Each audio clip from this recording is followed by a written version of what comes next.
धुळे महानगरपालिकेत भ्रष्टाचार, गैरव्यवस्थापन आणि नागरी समस्यांवरून टीकेचे धनी ठरलेल्या आयुक्त तथा प्रशासक असलेल्या अमिता दगडे पाटील यांच्या बदलीचे स्वागत शिवसेना उद्धव ठाकरे गटाने फटाके फोडून केले।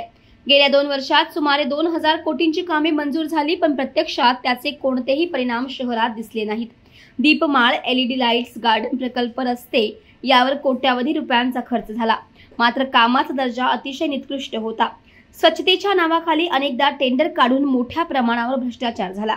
या पार्श्वभूमीवर आयुक्तांच्या बदलीनंतर शिवसेनेने जोरदार आनंद व्यक्त करत प्रशासनातील भ्रष्टाचाराविरुद्ध इशारा दिलाय। यापुढे धुळे महानगरपालिकेत भ्रष्टाचार करणाऱ्या अधिकाऱ्यांना धुळेकर माफ करणार नाहीत।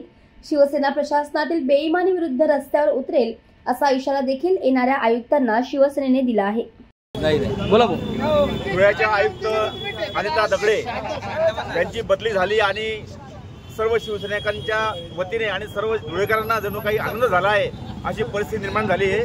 कारण की धुळे शहराला, महानगरपालिकेला भ्रष्टाचाराच्या अक्षरशः खाईत लोटणाऱ्या या बाईने सगळ्यांचा जीव मेटाकुटीस आणला होता। भ्रष्टाचाराचा नवीन पायंडा तिने पाडला होता।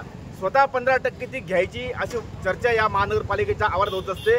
या बाईने या शहरामध्ये 3000 कोटीचे रस्ते केले असतील, पण आज आपण जर धुळ्यात गेलो तर रस्ते खड्डेमय झाले आहेत। जागोजागी खड्डे आहेत। खड्ड्यात रस्ते की रस्त्यात खड्डे हे सांगता येणार नाही। धुळेकरांचा अक्षरशः जीव या बाईने घेतला। स्वच्छतेच्या निमित्ताने असेल, जागोजागी कचऱ्याचे ढीग या बाईला दिसले नाही। ती कचऱ्याच्या ठेक्यामध्ये या बाईने पैसे खाल्ले। हिने पैसे कुठेही नाही खाल्ले हा प्रश्न धुळेकरांना पडला आहे। माझी विनंती आहे, नवीन येणाऱ्या आयुक्ताला आम्ही असं ऐकतोय की 2.5 खोके देऊन नवीन आयुक्त या ठिकाणी बसवण्यात आला आहे, बसतो आहे। त्याची गाठ आमच्याशी आहे। जरी बऱ्या बोलाने काम व्यवस्थित नाही केलं, भ्रष्टाचाराचा तोच पायंडा सुरू ठेवला तर या शिवसेनेची गाठ आहे हे त्यांनी जाणून घ्यावं।